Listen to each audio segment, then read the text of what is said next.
The silence in the grand dining room of the Montenegro estate was so profound that the gentle clink of crystal against fine china sounded like thunder. Alexander Montenegro sat at the head of the mahogany table that could seat 20, his dark eyes focused on the untouched plate before him, while his father, Victor Montenegro, CEO of Montenegro Industries, attempted yet another conversation that would go nowhere. Before we jump back in, tell us where you're tuning in from, and if this story touches you, make sure you're subscribed, because tomorrow, I've saved something extra special for you. The board meeting is tomorrow, Alex, Victor said, his voice carrying the weight of frustration that had built over months. The shareholders expect to see you there. You're 25 years old, for God's sake. You can't hide in this house forever.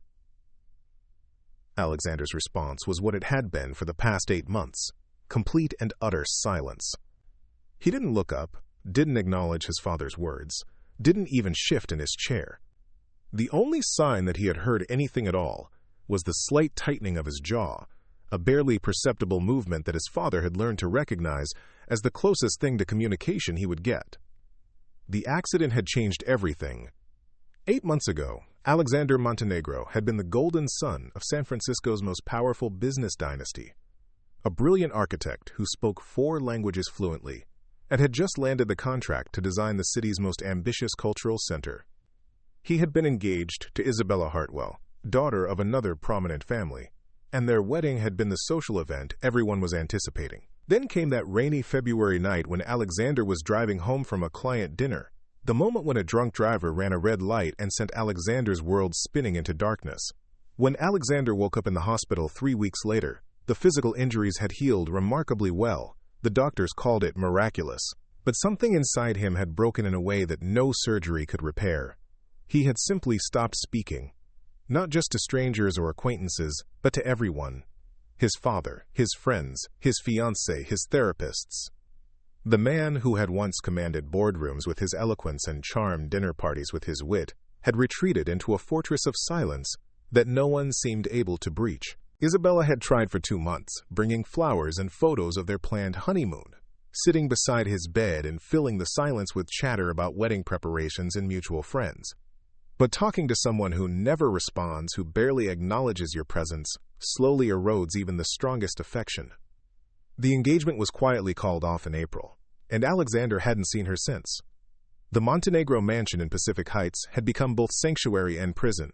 Alexander spent his days in the library, reading book after book in the languages he had once spoken so effortlessly, or staring out the floor-to-ceiling windows at the bay beyond. He ate when food was placed before him, slept when darkness fell, and existed in a bubble of complete isolation that his family's wealth had made possible to maintain. Dr. Patricia Chen, the 4th psychiatrist Victor had hired, had been blunt in her assessment just last week. Mr. Montenegro, your son is experiencing what we call elective mutism following his trauma. He's not physically incapable of speech, he's choosing not to speak. Until he finds a reason compelling enough to break that silence, all the therapy sessions in the world won't help. Sometimes the catalyst comes from the most unexpected places. Victor had spent a fortune on specialists, on experimental treatments, on anything that might bring his son back to the world of the living. But Alexander remained as unreachable as ever, a ghost haunting the halls of the family home. The dining room fell back into its familiar silence as Victor finished his meal and left for the office. Alexander continued to sit there long after the staff had cleared the table, watching the morning fog roll over the Golden Gate Bridge. This had become his routine: breakfast in silence, hours in the library, lunch in silence, more reading, dinner in silence, and then the long, sleepless nights when the memories of the accident played on endless repeat in his mind. Maria Santos arrived at the Montenegro estate every Tuesday and Friday at 7 in the morning, carrying her supplies in a worn canvas bag and greeting the other staff members with the warmth that had made her beloved by every family she had worked for over the past 15 years. She was a small woman in her early 50s, with graying hair always pulled back into a neat bun and kind eyes that seemed to notice everything. Unlike the other members of the housekeeping staff who worked in teams, Maria was specifically assigned to the library and Alexander's private study, areas that required delicate care due to the valuable books and art pieces they contained. Maria had been cleaning the Montenegro home for 3 years, long before Alexander's accident, She remembered him as he used to be, confident, multilingual, always ready with a smile and a few words in Spanish when he encountered her in the hallways. She had been working the morning shift when the news of his accident reached the household staff, and she had watched with quiet sadness as the vibrant young man she had known disappeared behind walls of silence. What the Montenegro family didn't know about Maria was that her own story was far more complex than the simple biography on her employment file suggested. Born in Barcelona to a Spanish father and a Filipino mother, she had grown up switching effortlessly between Spanish, Catalan, and Tagalog, depending on which grandparent she was visiting. Her family had immigrated to the United States when she was 16, and Maria had worked tirelessly to put herself through community college while supporting her younger siblings. She had originally planned to become a teacher, but life had other plans. An unexpected pregnancy at 22 had derailed her education, and when her husband left 2 years later, Maria had found herself a single mother with limited options. Housekeeping paid well enough to support her son Diego, and she was good at it. She took pride in her work, in the way she could make any space feel welcoming and cared for. But she had never stopped learning. Over the years, she had taught herself Portuguese and Italian, had read extensively in her spare time, and had even begun learning Mandarin from online courses, fascinated by the way different languages could express concepts that were impossible to capture in English. Her son Diego was now 24, a recent graduate of UC Berkeley with a degree in computer science and a job offer from a tech startup in the city. Maria had sacrificed everything to give him opportunities she had never had, and seeing him succeed made every early morning and aching back worthwhile. But Diego worried about her, about the way she spent her days in other people's homes, caring for other people's families while neglecting her own dreams. "Mama, you could go back to school now," he had told her just last week over their Sunday dinner. "I'm making good money. You could finally get that teaching degree you always wanted." But Maria had shaken her head with a gentle smile. "I'm 52 years old, mijo. My time for dreams has passed. Besides, I like my work. I like taking care of people." What she didn't tell Diego was that some of her employers had become more than just jobs to her. The Montenegro family, particularly Alexander in his current state, pulled at her maternal instincts in a way that made leaving at the end of each shift increasingly difficult. She had watched him transform from a young man full of life and ambition into a shadow of his former self, and every Tuesday and Friday she found herself hoping that today might be the day she could somehow help. The library where Maria worked was Alexander's primary refuge, a 2-story room with mahogany shelves that reached the vaulted ceiling and a rolling ladder that allowed access to the highest volumes. The collection was impressive. First editions of classic literature, contemporary fiction in multiple languages, art books, architectural texts, and an entire section devoted to linguistics and language acquisition. Alexander had been a collector since his college years, drawn to books in their original languages rather than translations. His Spanish editions of Garcia Marquez sat beside Portuguese works by Pessoa, Italian volumes by Calvino, and French texts by Proust. When Maria arrived on this particular Tuesday morning in October, she found Alexander in his usual spot, the leather armchair by the east window, a book open in his lap but his gaze fixed on the view beyond the glass. She had learned not to greet him directly anymore. In the early weeks after his accident, she had continued to offer her customary "Buenos dias, Señor Alexander," as she began her work. But his complete lack of response had made the words feel intrusive. Now she simply entered quietly and began her careful dusting of the shelves, her movements methodical and respectful of his need for silence. But today, as Maria climbed the rolling ladder to reach the higher shelves, she noticed something different. A book lay open on the small table beside Alexander's chair, and from her elevated position, she could see that it was a collection of Pablo Neruda's poetry in the original Spanish. The page was turned to Poema 20, one of Neruda's most famous love poems, and Maria felt her heart constrict as she recognized the significance of what Alexander was reading. "Puedo escribir los versos más tristes esta noche," the poem began. "Tonight I can write the saddest lines." It was a poem about lost love, about memories that persist long after the person who inspired them has gone. Maria realized that Alexander wasn't just reading randomly. He was choosing texts that reflected his own emotional state, books that spoke to the pain he was carrying. As she continued her work, Maria found herself paying closer attention to the books Alexander selected each day. Preparing and narrating this story took us a lot of time, so if you are enjoying it, subscribe to our channel. It means a lot to us. Now, back to the story. Yesterday, it had been Garcia Lorca's Romancero Gitano, with its themes of death and tragedy.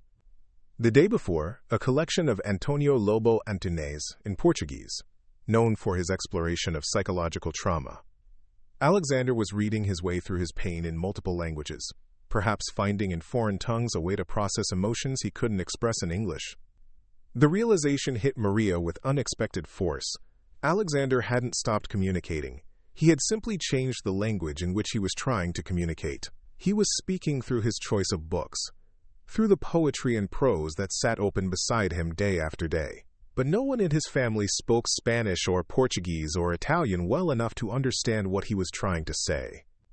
Over the following weeks, Maria began to pay even closer attention to Alexander's reading habits.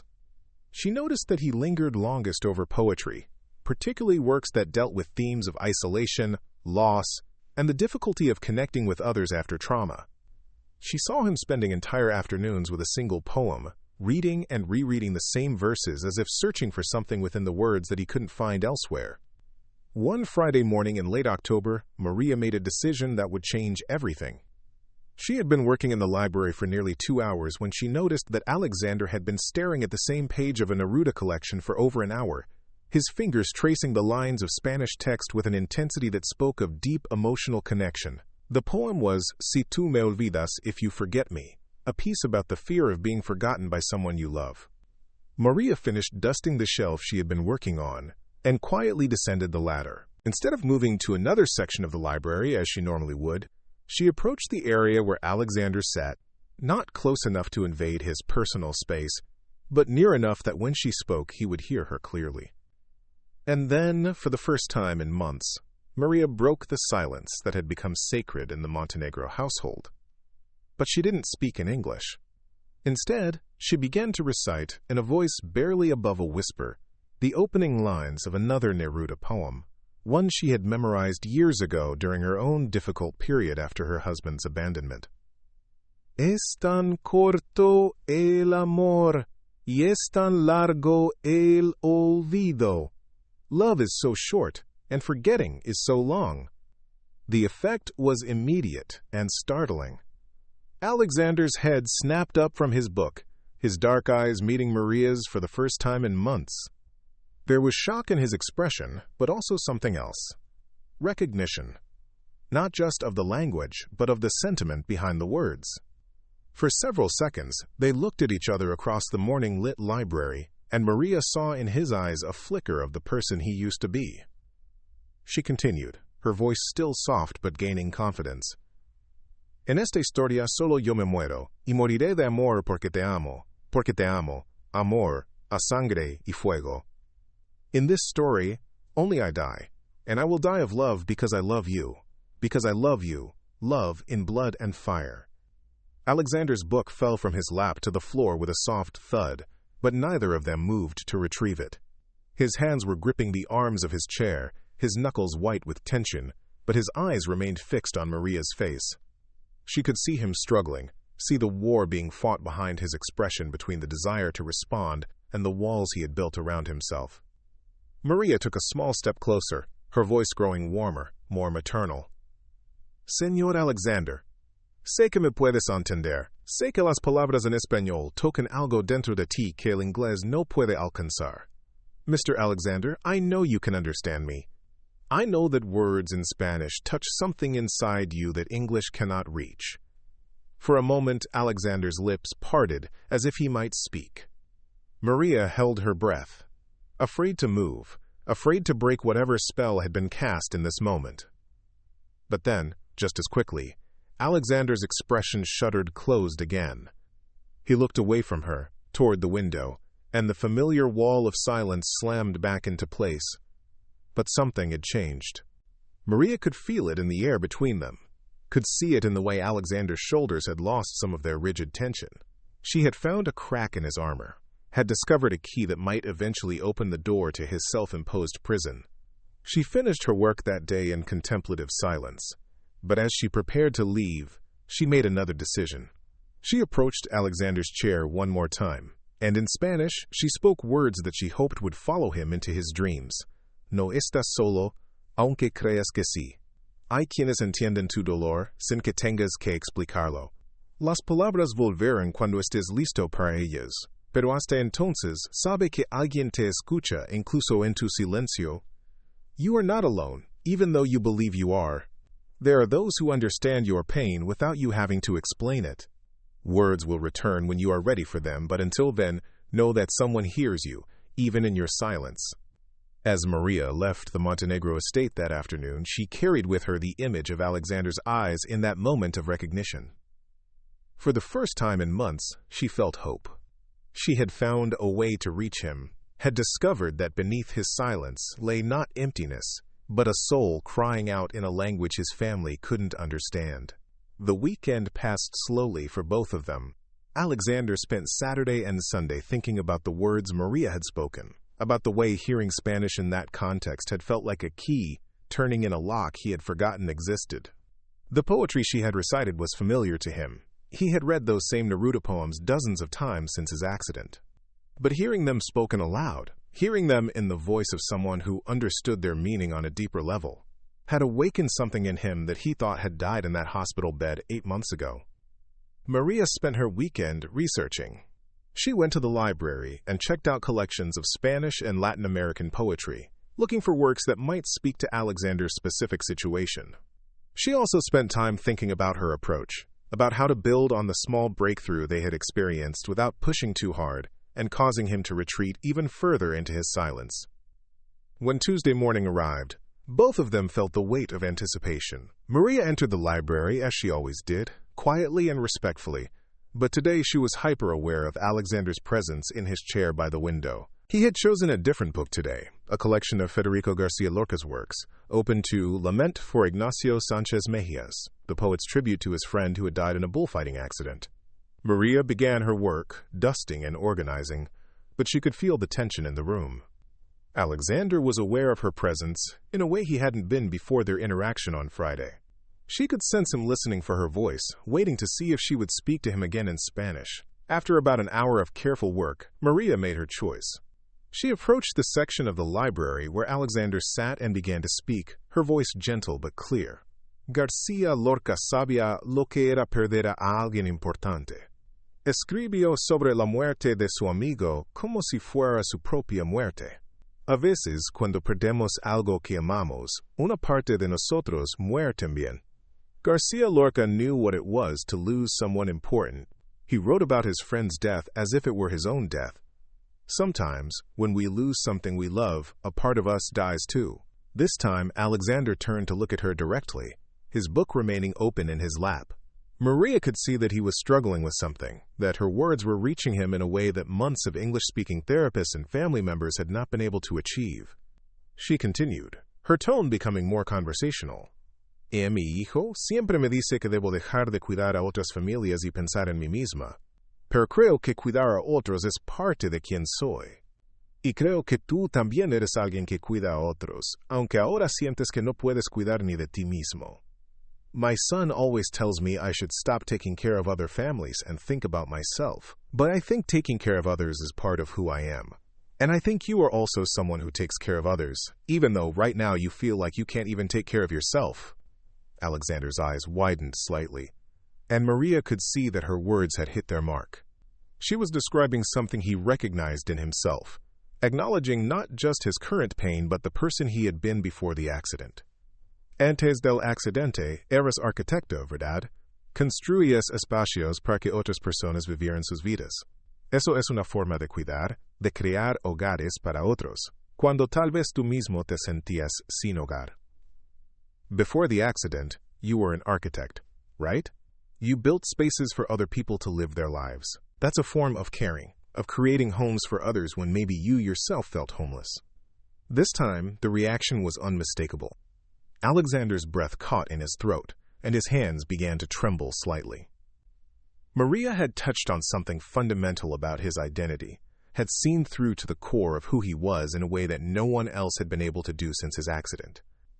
But just as she had done on Friday, Maria didn't push for a verbal response. Instead, She simply continued with her work, allowing Alexander to process what she had said without the pressure of having to respond immediately. She had planted seeds, and now she needed to give them time to grow. As the morning progressed, Maria noticed that Alexander had stopped reading entirely. Instead, he was watching her work, following her movements around the library with an attention that suggested he was seeing her, really seeing her, for the first time. When she climbed the ladder to reach the higher shelves, she could feel his eyes on her. When she carefully cleaned the glass covering a valuable first edition, she could sense his focus on her precise, respectful movements. Near the end of her shift, as Maria was preparing to leave, she approached Alexander one more time. This time, she spoke with the gentle authority of someone who had spent decades caring for others. Mañana traeré algo especial para ti. Un libro que creo que necesitas leer. No es famoso como Neruda o García Lorca, pero tiene palabras que podrían ayudarte a encontrar tu camino de regreso. Tomorrow I will bring something special for you. A book I think you need to read. It's not famous like Neruda or García Lorca, but it has words that might help you find your way back. As Maria left the Montenegro estate that Tuesday, she felt the weight of responsibility settling on her shoulders. She had managed to create a connection with Alexander, had found a way to reach through his walls of silence. But now, she needed to figure out how to help him take the next step toward healing. The book she had promised to bring was one she had discovered years ago during her own darkest period, a collection of poems by a Spanish-language poet who had written about recovery, about finding strength after devastating loss.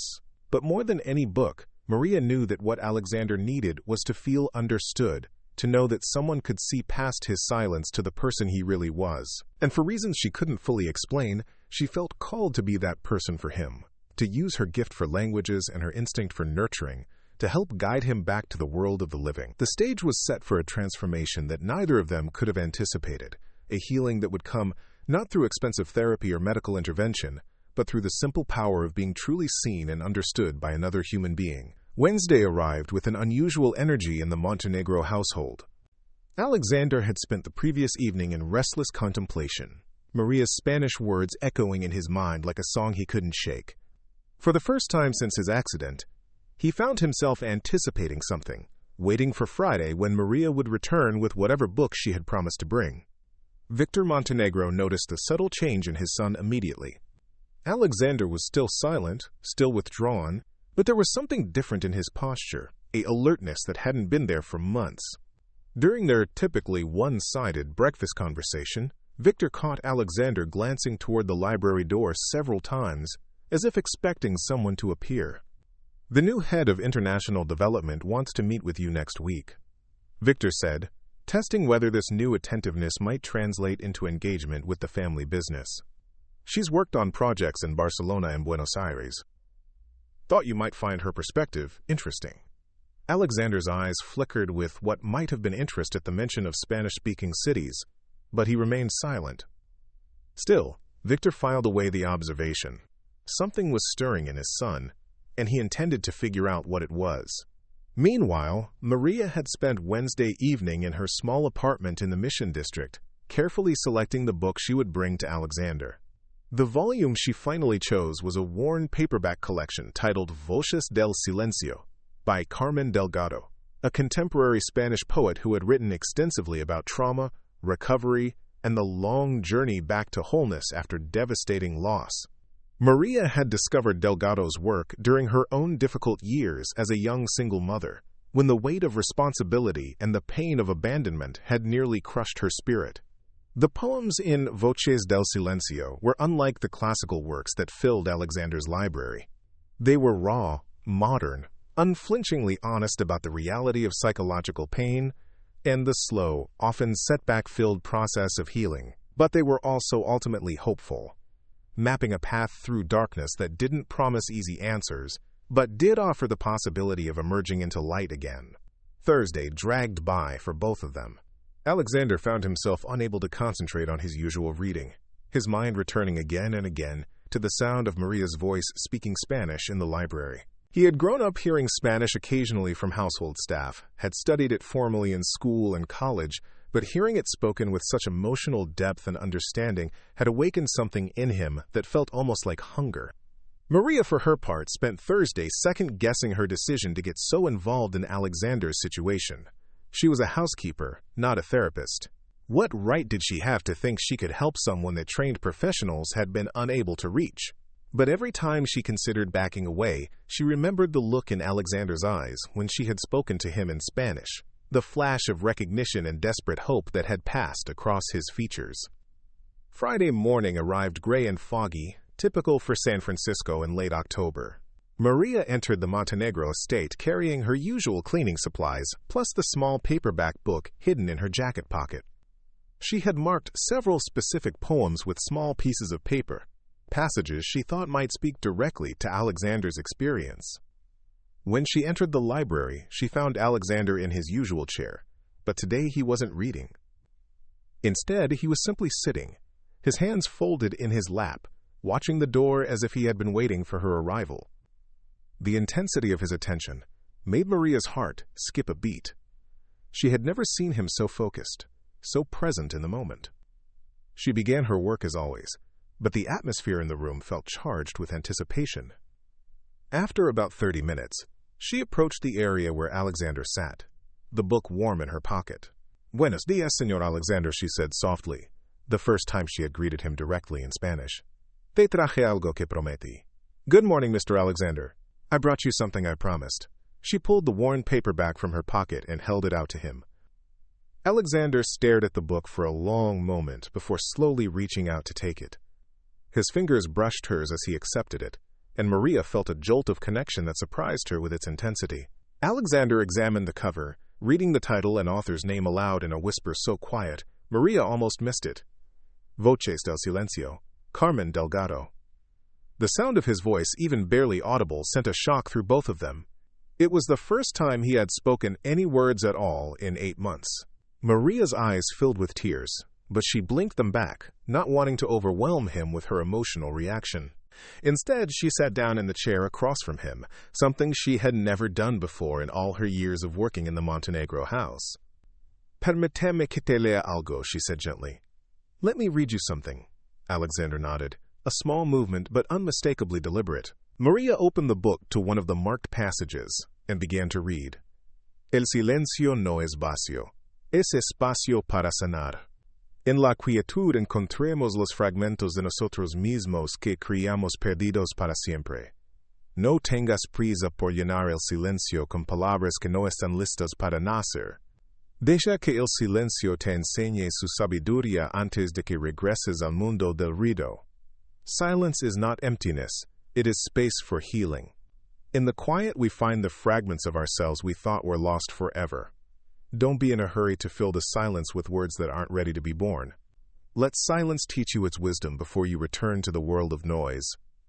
Alexander's breath caught audibly. He leaned forward in his chair, his dark eyes fixed on Maria's face as she read. When she finished the passage, he whispered, "Otra vez." Again.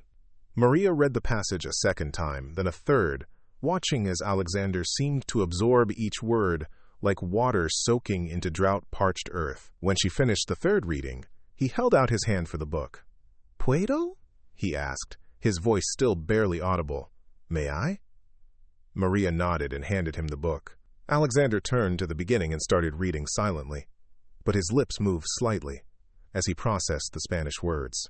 Maria returned to her cleaning, but she remained acutely aware of Alexander's presence, of the way he was engaging with the text. After about an hour, Alexander looked up from the book and, in a voice slightly stronger than before, said, "Mi esposa. Ella habría entendido esto." My wife. She would have understood this. It was the first time Alexander had mentioned his deceased wife to anyone since the accident. Maria felt the weight of the trust he was placing in her by sharing this thought. She sat down again, facing him. "Cuéntame de ella," she said softly. "Tell me about her." For a moment, Alexander was silent, and Maria worried she had pushed too far. But then, haltingly, he began to speak. "Sara. Ella hablaba español también. Aprendió cuando trabajaba en Guatemala con Habitat for Humanity, antes de conocerme. Siempre decía que el español era el idioma del corazón, que las emociones se expresaban mejor en español que en inglés. Sarah, she spoke Spanish too. She learned it when she worked in Guatemala with Habitat for Humanity before she met me. She always said that Spanish was the language of the heart, that emotions were expressed better in Spanish than in English. Tears began to flow down Alexander's cheeks as he continued. Después del accidente, no podía hablar de ella en inglés. Las palabras en inglés se sentían demasiado pequeñas, demasiado frías para describir lo que había perdido. After the accident, I couldn't talk about her in English. Words in English felt too small, too cold to describe what I had lost. Maria reached across the space between them and gently touched Alexander's hand. Por eso has estado leyendo poesía en español, she said with understanding. That's why you've been reading poetry in Spanish. Alexander nodded, fresh tears streaming down his face. Era la única forma de estar cerca de ella, de honrar lo que compartíamos. Pero nadie más entendía. Mi padre, los doctores, todos hablaban en inglés sobre seguir adelante y aceptar la pérdida. Pero esas palabras no significaban nada para mí. It was the only way to be close to her, to honor what we shared. But no one else understood. My father, the doctors, they all spoke in English about moving forward and accepting loss, but those words meant nothing to me. The breakthrough that had been building for weeks finally crested. Alexander continued talking, switching fluidly between Spanish and English as he told Maria about his relationship with Sarah, about their shared love of language and culture, about the dreams they had planned to pursue together. He talked about the accident, about waking up in the hospital to find that not only had he lost his wife, but he had also lost his ability to connect with anyone who remained in his life. Maria listened with the patience and attention that came from years of caring for others, asking gentle questions when appropriate, offering comfort without trying to fix or minimize his pain. As the morning wore on, Alexander's voice grew stronger, more confident, as if the very act of being heard and understood was restoring something fundamental within him. Mi padre no habla español, Alexander said as he neared the end of his story. Él piensa que estoy siendo dramático, que debería poder superarlo con terapia y medicamentos. No entiende que algunas pérdidas cambian el idioma en el que vives. My father doesn't speak Spanish. He thinks I'm being dramatic, that I should be able to get over it with therapy and medication.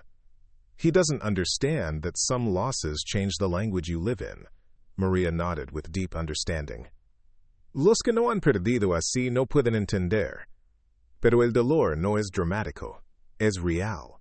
Y sanar toma el tiempo que toma, no el tiempo que otros quieren que tome. Those who haven't lost like this can't understand. But grief isn't dramatic, it's real. And healing takes the time it takes, not the time others want it to take.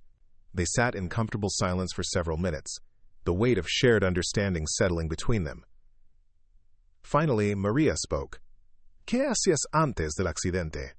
Además de ser arquitecto. What did you do before the accident, besides being an architect? Alexander's expression brightened slightly. Diseñaba espacios comunitarios principalmente. Centros culturales, bibliotecas, viviendas, execubles.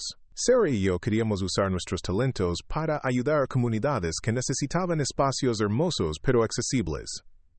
I designed community spaces mainly. Cultural centers, libraries, affordable housing. Sarah and I wanted to use our talents to help communities that needed beautiful but accessible spaces. Como esta biblioteca, Maria observed, gesturing around them. Like this library. Alexander looked around the room as if seeing it for the first time in months. Sí, pero esta biblioteca es solo para una familia rica. Sarah y yo soñábamos con crear espacios como este para todos, especialmente para familias inmigrantes como la tuya. Yes, but this library is only for one rich family. Sarah and I dreamed of creating spaces like this for everyone, especially for immigrant families like yours.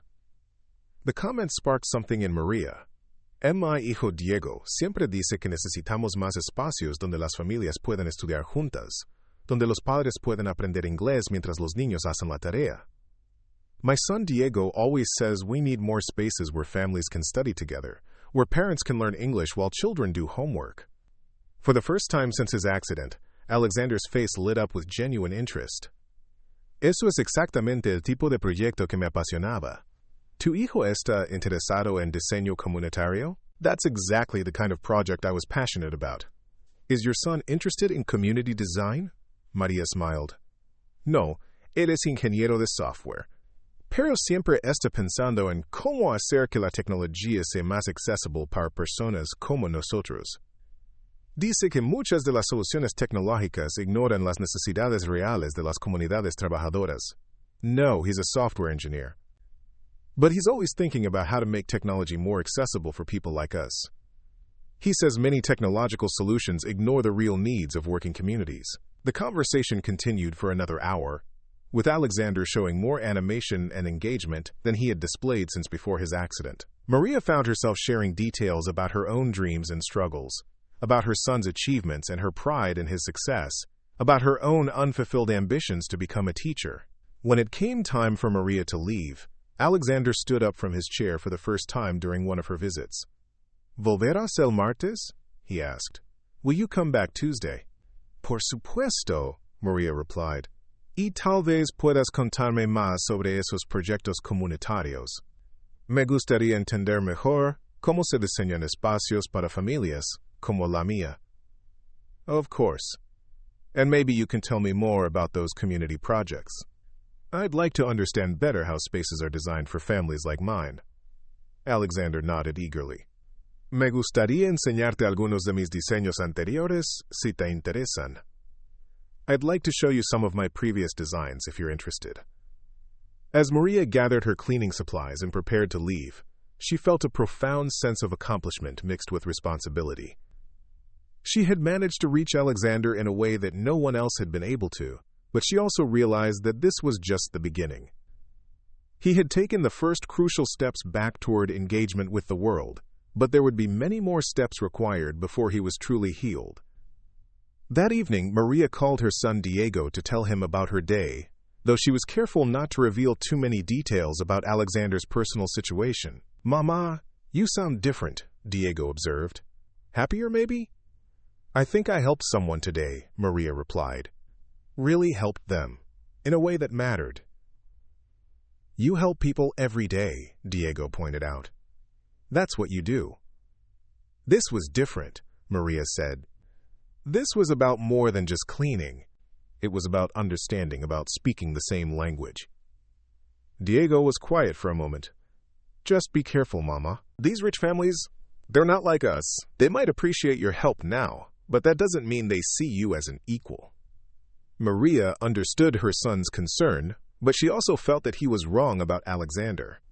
The man she had spent the morning with wasn't looking down on her or patronizing her. He was simply a fellow human being in pain, reaching out to someone who could understand his language, both literally and figuratively. Over the weekend, both Maria and Alexander found themselves thinking about their conversation. Alexander read through the entire book of poetry Maria had given him, finding in Carmen Delgado's words a roadmap for his own healing journey. He also spent time looking through his old architectural portfolios, revisiting the community projects he had worked on with Sarah, feeling for the first time since her death that those dreams might still be worth pursuing. Maria spent the weekend researching community design and architecture, wanting to understand Alexander's work better. She visited the local library and checked out books about public spaces and community development, fascinated by the way thoughtful design could impact people's daily lives. Tuesday arrived with both of them eager to continue their conversation. When Maria entered the library, she found Alexander not in his usual chair by the window, but at the large table in the center of the room, with several architectural books and portfolios spread out before him. Buenos dias, Maria, he said, his voice much stronger than it had been on Friday. ¿Estás lista para aprender sobre diseño comunitario? Good morning, Maria. Are you ready to learn about community design? Maria smiled as she set down her cleaning supplies. Estoy lista, she replied. I'm ready. What followed was the most engaging morning either of them had experienced in months. Alexander showed Maria his designs for a multicultural community center in Oakland, explaining how he had incorporated flexible spaces that could serve multiple functions throughout the day. He walked her through his plans for affordable housing that included shared learning spaces and community gardens. Maria asked thoughtful questions and offered insights based on her own experience as a member of the working-class immigrant community these spaces were designed to serve. She pointed out practical considerations that Alexander and Sarah had sometimes missed, details about how families actually lived and what they needed most. Aquí, she said, pointing to a design for a community learning center, sería mejor tener espacios separados para que los niños puedan hacer ruido mientras los adultos estudian en silencio.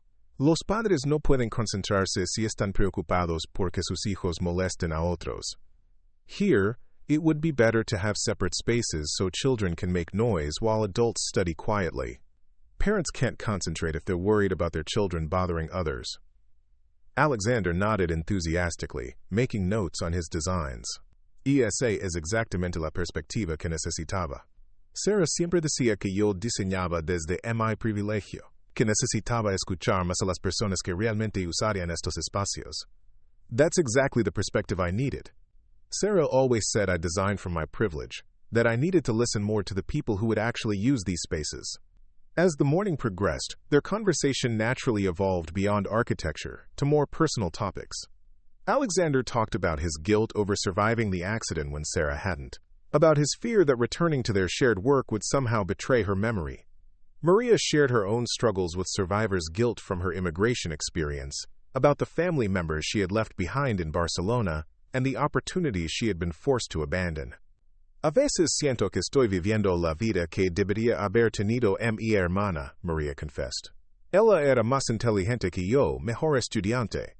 Pero ella se quedó para cuidar a nuestros abuelos, y yo vine aquí. Sometimes I feel like I'm living the life my sister should have had. She was smarter than me, a better student. But she stayed to take care of our grandparents, and I came here. Alexander looked at her with new understanding. Por eso te quedaste limpiando casas en lugar de perseguir la enseñanza. Te sientes culpable por tener oportunidades que ella no tuvo. That's why you stayed cleaning houses instead of pursuing teaching. You feel guilty for having opportunities she didn't have. Maria nodded, surprised by how accurately he had read her situation. Y tú te sientes culpable por estar vivo cuando Sarah no está. Por eso dejaste de hablar. Por eso dejaste de vivir. And you feel guilty for being alive when Sarah isn't. That's why you stopped talking, why you stopped living. They sat in contemplative silence for several minutes, each recognizing their own pain reflected in the other's story. Finally, Alexander spoke. ¿Crees que Sarah querría que yo dejara de vivir por ella? ¿Crees que tu hermana querría que tú dejaras de perseguir tus sueños por ella? Maria countered. Do you think your sister would want you to stop pursuing your dreams for her? Alexander smiled sadly. Ella me mataría si supiera que he desperdiciado 8 meses sintiéndome mal por mí mismo. She would kill me if she knew I'd wasted 8 months feeling sorry for myself. Mi hermana me daría una bofetada si supiera que he desperdiciado 15 años teniendo miedo de volver a la escuela. And my sister would slap me if she knew I'd wasted 15 years being afraid to go back to school. They looked at each other and, for the first time in either of their recent memories, they both laughed. It was a small sound, tentative and brief, but it felt like a breakthrough nonetheless. Maria, Alexander said suddenly, ¿qué pensarías si te dijera que quiero volver a trabajar en proyectos comunitarios, pero que necesito a alguien como tú para ayudarme a entender realmente lo que las comunidades necesitan? Maria, what would you think if I told you I want to go back to working on community projects, but I need someone like you to help me really understand what communities need? Maria's heart began to race. ¿Qué quieres decir exactamente? What do you mean exactly? Quiero decir que creo que podría ser más que una empleada de limpieza. Podría ser consultora, investigadora de la comunidad, alguien que me ayude a diseñar espacios que realmente funcionen para las familias trabajadoras. I think you could be more than a cleaning employee. You could be a consultant, community researcher, someone who helps me design spaces that really work for working families. The offer hung in the air between them, profound and life-changing. Maria felt her carefully constructed world shifting beneath her feet. Alexander, yo no tengo entrenamiento formal en arquitectura o diseño. Alexander, I don't have formal training in architecture or design. Pero tienes algo más valioso, Alexander replied. Tienes experiencia vivida, perspectiva auténtica, y la capacidad de hablar con las comunidades que necesitan estos espacios. Podríamos asociarnos. Yo manejo el diseño técnico, tú me ayudas a entender las necesidades reales.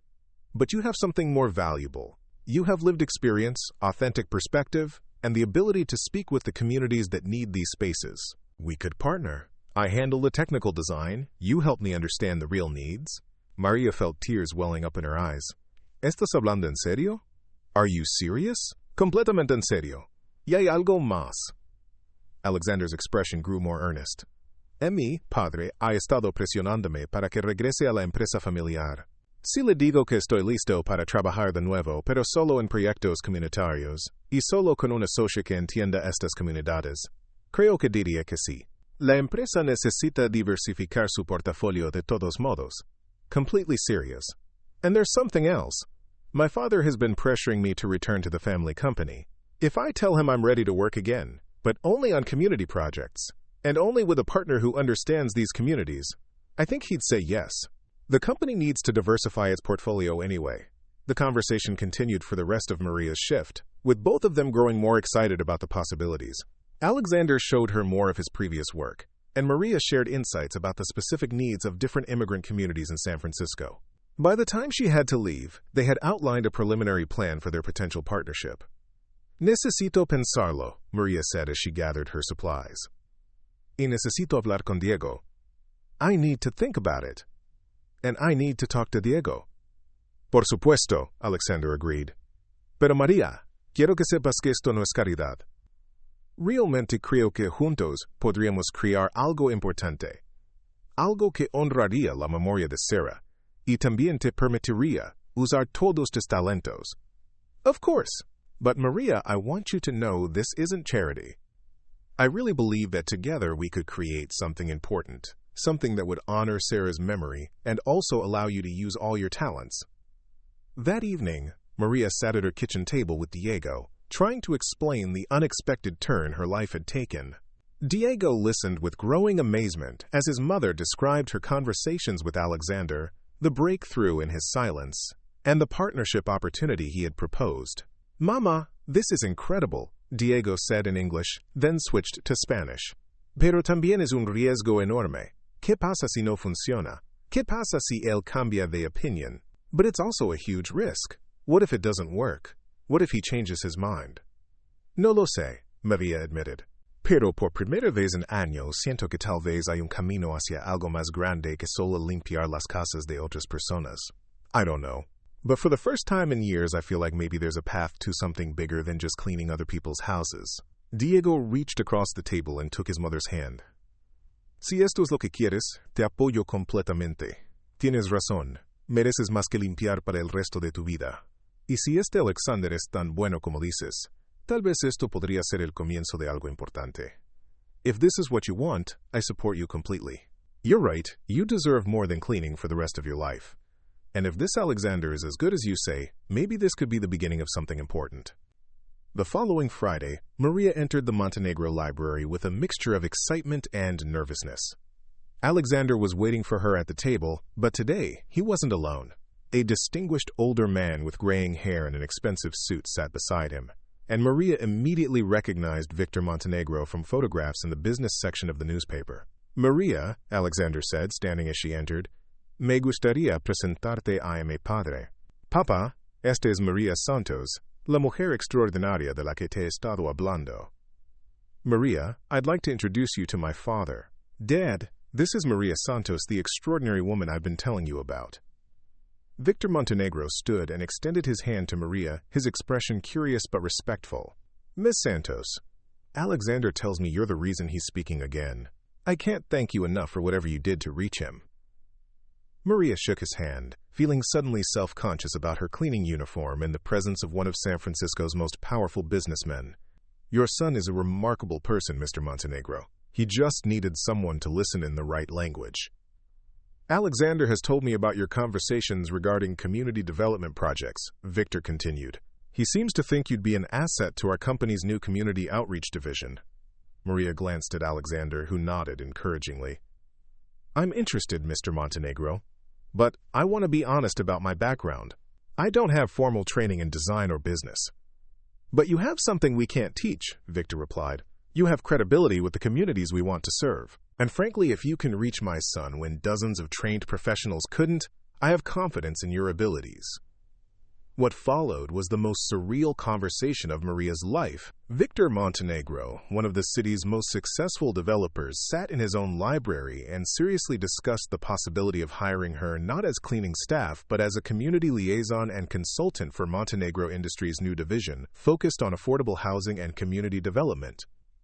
The salary would be triple what you're making now, Victor said matter-of-factly.